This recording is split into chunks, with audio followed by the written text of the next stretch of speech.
नमस्कार। अंता विधानसभा सीट पर कांग्रेस ने 23 महीने में ही भाजपा से बाजी छीन ली। निर्दलीय नरेश मीणा के कारण त्रिकोणीय संघर्ष में फंसी सीट पर कांग्रेस प्रत्याशी प्रमोद जैन भाया ने भाजपा के मोरपाल सुमन को 15,000 से ज्यादा वोटों से मात दे दी। दूसरे स्थान पर रहे मोरपाल सुमन और तीसरे पर रहे नरेश मीणा। दोनों के बीच अंतर रहा सिर्फ 159 वोटों का। ऐसे में नरेश मीणा 53,000 वोट पाकर तीसरे स्थान पर रहे। जो सपना देखा है विश्वास करेंगे। अंता चुनाव में कांग्रेस की जीत के कई बड़े कारण रहे हैं। जैसे चुनाव घोषित होने से पहले ही कांग्रेस ने सबसे पहले प्रमोद जैन भाया को अपना प्रत्याशी घोषित कर दिया। नामांकन से लेकर प्रचार तक बड़े नेता मैदान में रहे। चुनाव प्रभारी अशोक चांदना लगातार क्षेत्र के दौरे पर रहे। वसुंधरा के गढ़ में ही भाजपा हार गई है। हार के कई बड़े फैक्टर भाजपा के लिए भी सामने आ रहे हैं। इनमें पार्टी के कई बड़े चेहरे प्रचार से दूरी बनाए रखे, ये भी एक बड़ा फैक्टर बताया जा रहा है। हालांकि ये इतना बड़ा फैक्टर नहीं हो सकता क्योंकि वसुंधरा राजे और भजनलाल शर्मा खुद वहां पर थे। मदन राठौर ने लगातार वहां सभा करी हैं। खुद डिप्टी सीएम भी वहां पर प्रेमचंद बैरवा भी थे। और फिर दो जो नाम शुरुआत में मैंने लिए, वसुंधरा राजे और सीएम, इन दोनों के पहुंचने के बाद और मदन राठौर पार्टी अध्यक्ष के वहां पहुंचने के बाद कोई बड़े चेहरे की दरकार अंता के विधानसभा चुनावों में रह नहीं जाती थी। लेकिन बावजूद इसके फिर भी अगर देखा जाए तो सतीश पुनिया हो या राजेंद्र राठौर या सीपी जोशी जैसे जो पुराने कद्दावर चेहरे हैं जिनकी धरातल पर मजबूत पकड़ मानी जाती है, वो इस चुनाव प्रचार से दूर ही रहे या पार्टी ने उनको दूर ही रखा। दोनों चीज़ें हो सकती हैं। अन्य कारण टिकट वितरण में देरी को भी बताया जा रहा है। पार्टी यहाँ का जो उम्मीदवार सीएम तय करें या वसुंधरा राजे, इसी पर जद्दोजहद शुरुआत में चलती रही, ये भी चर्चा थी। लेकिन इस चुनाव ने बीजेपी के लिए एक अलार्म कॉल जरूर दी है।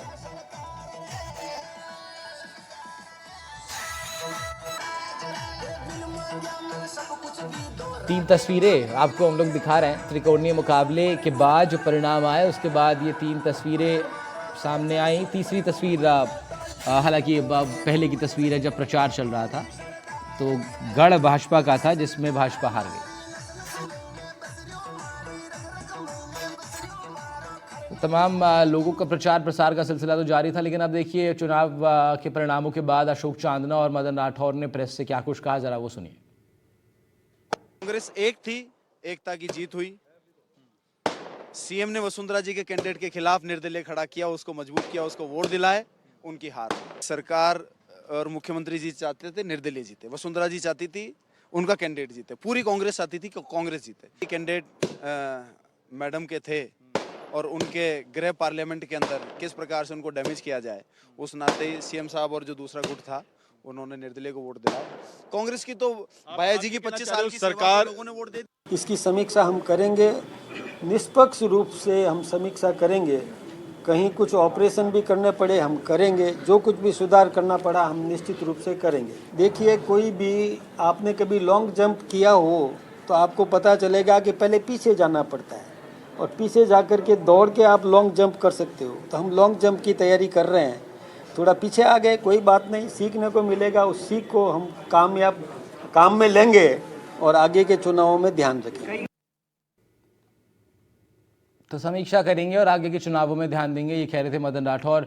हमारे डिप्टी एडिटर हैं शशि मोहन, वो हमारे साथ जुड़ रहे हैं। ज़रा विस्तार से इसकी बारीकियों पर ज़रा बात करते हैं। परिणाम तो सबके सामने है, लेकिन इन परिणामों के कारण क्या रहे, क्यों ऐसे परिणाम आए हैं, कांग्रेस ने क्या कुछ दाव अच्छे चले इस चुनावों में, ये अब महत्वपूर्ण हो गया है। और साथ साथ शशि इस पर भी ज़रा बात करेंगे कि बीजेपी का गढ़ कही जाने वाली इस सीट पर तमाम प्रचार प्रसार फेल हो गया। क्या मुख्य कारण कांग्रेस की इस जीत के? देखिए, किसी भी हार जीत का कोई एक बड़ा कारण नहीं हो सकता। इस लिहाज से देखें तो अलग अलग चीजें हैं। कांग्रेस ने कैसे रणनीति बनाई, कैसे माइक्रो मैनेजमेंट किया, कैसे नेताओं को छोटी छोटी नगर पालिकाओं की, कस्बों की, तहसील की, पंचायत समिति की जिम्मेदारी दी गई और उन सब नेताओं ने, उनमें से अधिकांश नेताओं ने वहां पर कैंप किए रखा। अशोक चांदना को जिम्मेदारी थी चुनाव प्रभारी की, उन्होंने रणनीति बनाई, सबको मॉनिटर किया, सबको टास्क दी, लगातार काम किया। प्रमोद जैन भाया के चुनाव प्रचार में सचिन पायलट, अशोक गहलोत, गोविंद डोटासरा, टीकाराम जूली जैसे नेता तो गए, लेकिन आप देखिए कि अधिकांश मौके ऐसे आए कि सबने एक जगह जमावड़ा नहीं किया।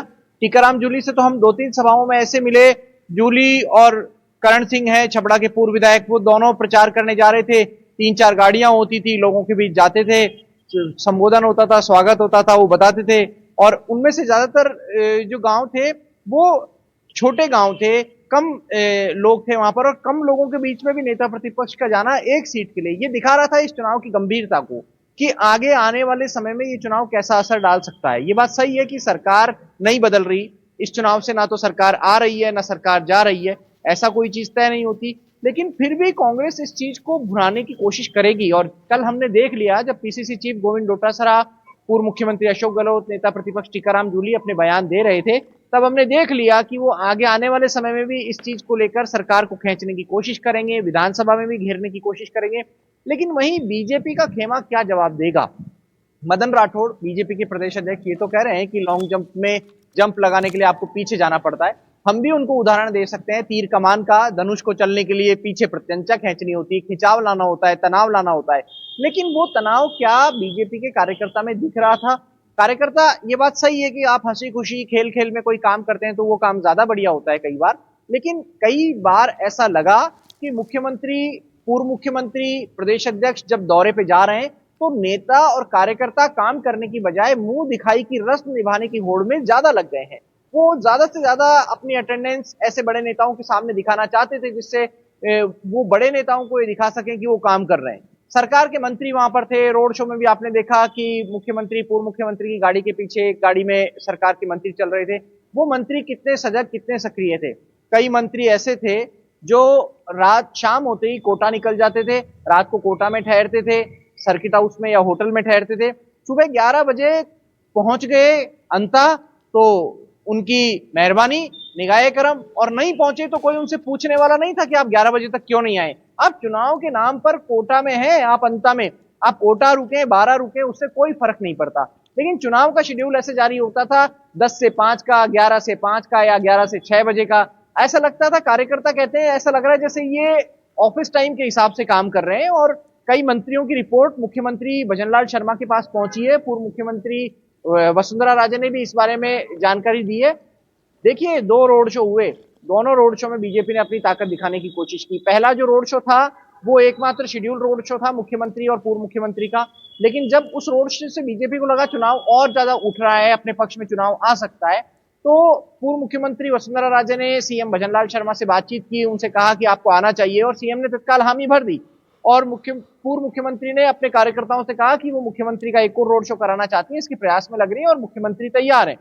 तो उसके बाद में प्लानिंग हुई। आखिरी दिन जो था प्रचार का, चुनाव प्रचार का आखिरी दिन जो था, उसके लिए उस दिन रोड शो मुकम्मल किया और वहां रोड शो भी हुआ। लेकिन फिर वही हुआ, फिर सारे नेता एक जगह आ गए। आप मैन टू मैन मार्किंग नहीं कर पा रहे हैं, जबकि प्रमोद जैन भाया अपने 3 गाड़ियों के साथ, अपनी 2 गाड़ियों के साथ क्षेत्र में जाते थे, लोगों के बीच मिलते थे। कहीं उनको फलों से तोला जा रहा है, कहीं सिक्कों से तोला जा रहा है। हालांकि चुनाव में ये सारी चीजें चलती हैं, कई जगह हमने देखा कि नरेश मीणा को खून से भी तोला गया, लेकिन ये सारी चीजों के बावजूद जनता ने और इसमें जरा क्या शशि उनको जीत के पलड़े में बिठाया? क्या सवाल यही होता है, और जो जीता वही सिकंदर।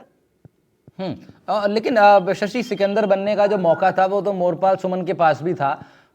मैं ये कह रहा हूं कि पार्टी की हम लोग बात कर रहे थे शशि, अगर प्रत्याशी के अपने प्रयासों की हम लोग बात करें तो प्रमोद जैन भाया की तरफ से उनकी जो मिसेस थी वो घर घर जाकर के वोट मांग रही थी, डोर टू डोर कैंपेन उनका चल रहा था, मैन टू मैन वो अपनी बात रख रही थी। इधर मोरपाल सुमन खुद क्या कर रहे थे, इस पर कुछ बहुत ज्यादा ना फुटेज भी नहीं आई और बहुत ज्यादा चर्चा का विषय भी नहीं रहा, क्योंकि उनके बड़े नेता पहुंचते थे वही चलता है। लेकिन ना मोरपाल सुमन खुद क्या कर रहे थे अपनी जीत के लिए, ये बड़ा सवाल। उन्होंने क्या किया, क्या वो कैंपेन कर पाए, क्या वो पहुंच पाए 10, 20, 50 हजार लोगों तक खुद? देखिए, मोरपाल सुमन अपनी कैंपेन कर रहे थे और 50,000 से ज्यादा लोगों तक पहुंचे, ऐसी कोई बात नहीं है। और उनकी कैंपेन को हमने दिखाया भी, उनसे बातचीत भी दिखाई। उन्होंने ये भी कहा कि वो अपनी दुकान भी चलाएंगे, जो किराने की दुकान चलाते हैं, और राजनीति भी करेंगे, लोगों की सेवा भी करेंगे।